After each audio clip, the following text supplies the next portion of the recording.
who's on the side of keeping Venezuelan gang members in the United States and giving them due process? Well, here we go again. Another judge is overstepping their jurisdiction, according to the Trump administration, because a judge ordered Donald Trump to turn around his deportation flights, filled with Venezuelan gang members. Now, we will get into all of the meltdown surrounding this because it gets rather crazy. But before we start the video, please like the video. It's the #1 way you can help this channel, and it helps others see the videos as well. You're gonna like this one. Here we go.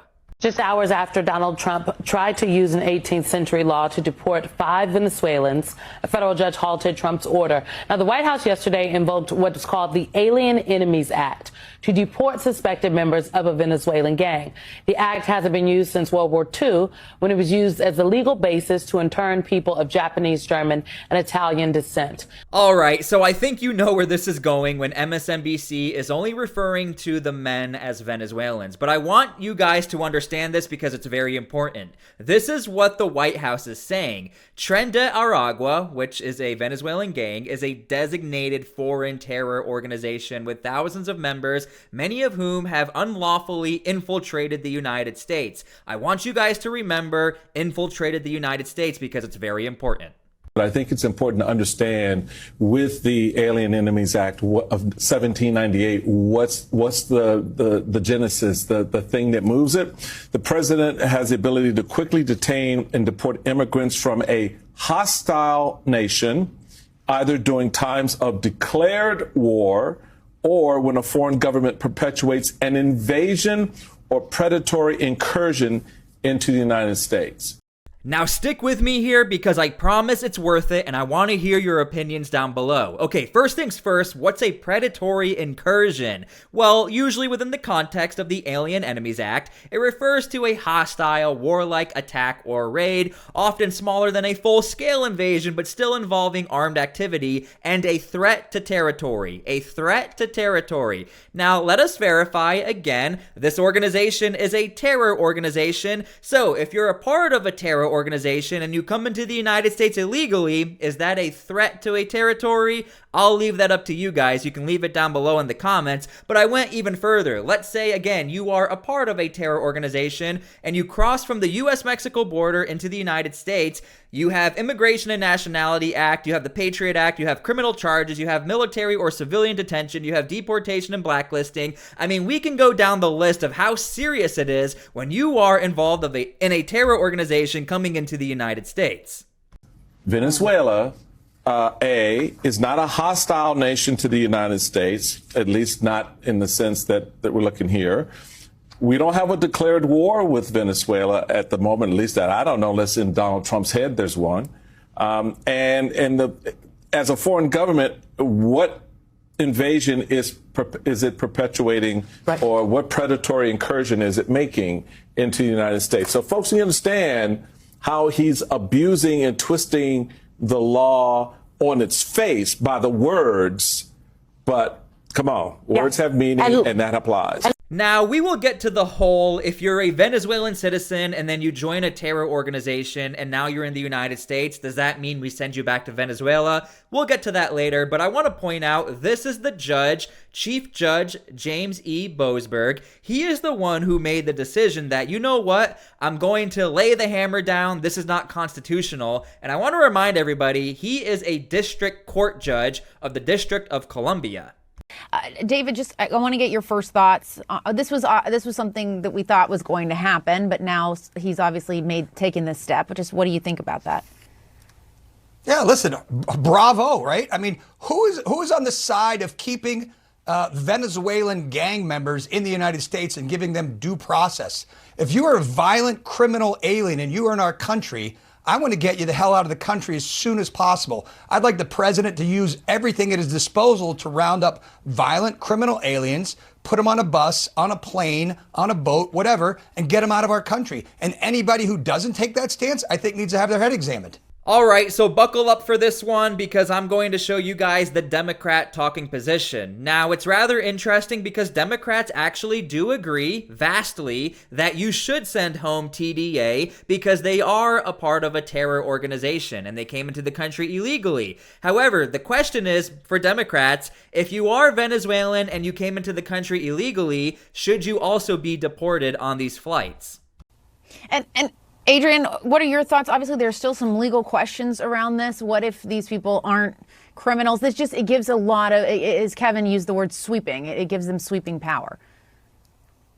Yeah, I think, look, I completely agree with David on the fact that if you are an illegal, if you're a gang member and you've invoked some sort of violence or you created some sort of violence or you are a gang member that has been violent in the United States, of course you should be deported. I think the question, Jessica, as you mentioned, is how far is he taking the law? You know, what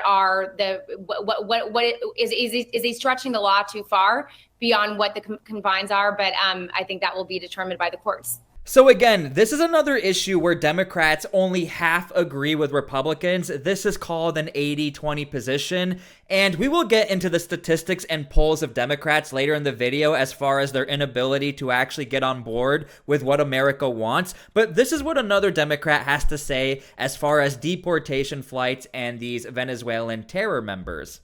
To deport undocumented Venezuelans that the administration say are dangerous individuals with ties to the gang Tren de Aragua. That gang is obviously associated with a lot of crime, human trafficking, drug dealing, theft, shootings, including in your state of Texas, right outside of your congressional district. Do you agree with this? And if not, what's your issue with the U.S. using any tool at its disposal to remove undocumented, violent people from this country? Well, my argument is that we already have tools that are available to remove undocumented violent people from our country. And so the idea that you want to go into a zombie law, this is kind of like what we saw in Arizona when they decided to revive a zombie law around. It is the fact that we can't trust this administration to actually use a scalpel, but instead they love to use a butcher knife on things.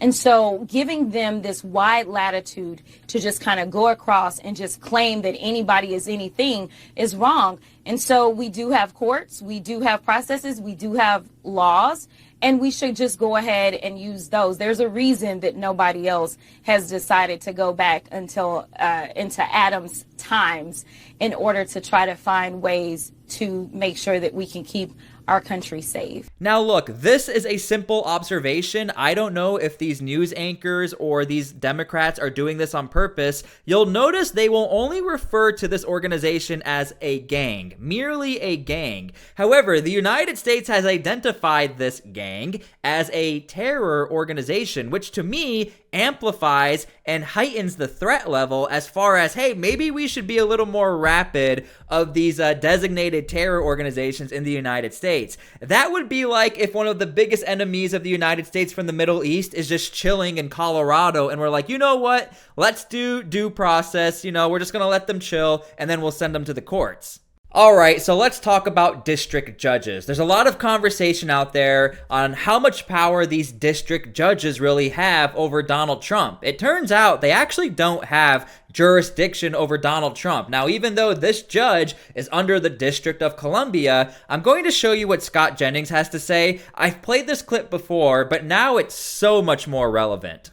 Well, I think there's a difference between saying whether you're complying with the law and then you have these individual district court judges setting effectively broad federal policy that is specifically reserved for the president of the United States. I think we do have a constitutional crisis, and it's being caused by these judges. They're not here to tell us. They're not here to tell us how to spend the money. They're not here to set broad federal policy. That is the president's job as elected by the people. These judges are supposed to be settling discrete, specific matters, not policy setting. I think Vance is right. I think Trump has a point. And these judges want nothing more to continue the lawfare against Trump. I don't think anybody... President Trump is not shy of resistance. He has been facing more resistance than anyone who has ever run for office in American history. And the mainstream media is part of that. But also, as you mentioned, we have judges in our judicial branch who are acting as activists, not real arbiters of the law. And there has been 15 injunctions in 1 month of President President Trump's agenda. The Biden White House only faced 13 injunctions in the entirety of his presidency. And so clearly there are left-wing activists who sit behind a bench in a courthouse who don't like this president and his policies. But the fact is, everything President Trump is doing is within his executive authority to do it. He is acting within the bounds of the law. All of his actions are constitutional, and our White House and the entire administration are prepared to fight back against this resistance. Don't bet against President Trump. I think his epic return to the Oval Office proves that he is going to win against the weaponization of our justice system. Yeah. President Trump is... So as you can see, the Trump administration is just straight up not going to listen to these district judges. However, it is not in the context of we are going to break the law. Again, I want to remind everybody the DOJ, the Attorney General, FBI, they are under the executive branch. So Donald Trump has some pretty good leadership as far as what you can do and not do legally. And again, in this case, this is another case it seems like that Donald Trump is like, we're not going to listen to a district judge when they don't have jurisdiction over us, and what we're doing is totally legal. Now, the district judge can invoke his power against Donald Trump in this current case like we're seeing, and technically it would get brought up to the Supreme Court and then it would be settled in court, but it doesn't even look like we're going in that direction as far as this district judge trying to turn the plane around of the Venezuelan gang members. Sorry, terror members. Not repercussions, you get away with it. I get it. You want individual federal judges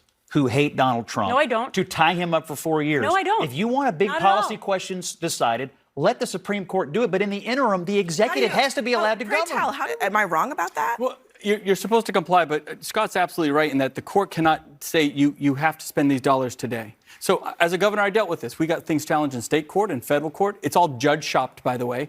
Judges don't randomly get these cases. There's a reason that these cases are filed in Boston, the Boston court, or a certain district, Rhode Island, because they know they're going to get a judge. And again, please leave your comments down below how you feel about this. The reason why this specific case is rather interesting, this was not in Boston, this was not in Rhode Island, this is within technically the jurisdiction. If Donald Trump was a regular old citizen and he was living in Washington, D.C., yes, this judge would have a little more power, except Donald Trump happens to be the president of the United States and in a different branch, the executive branch. Point. Should the president, the the Biden singular administration president, actually should he have to went share along with what the should judge he said? have to share the presidency with 300 district court judges? No, absolutely not. But the point, though, you made a really good point that there have been judges that shut down some of President Biden's executive actions, and they understand, the Biden administration understood And he ignored the it. checks and balances. The Supreme Court tried to stop me. If a district court judge rules in a way that the president dislikes, should the president listen or should the president defy? If a district court judge tries to usurp the authority of the chief executive of this country, he should absolutely defy it. There's a difference between broad policy decisions and discrete disputes between parties. That's the difference. If I want a policy decided, I'll take it to the Supreme Court. But what about checks and balances? So you're saying that a judge should decide how and when money is spent A judge is saying for years, and not the president of the United Scott, States? Let me explain You're a governor, little bit you more. know. Let me explain it a little bit more slowly. A judge is saying You don't have to talk to me like that. Congress. I have a position on this, and you have an opinion. We can disagree. Yeah, but I'm saying you listen to me because you're not listening, and you're making claims that are not connected to the facts. The judge is saying Maybe you are. Congress appropriated. Okay, so I might have a reason as to why Democrats are even pushing on this talking point.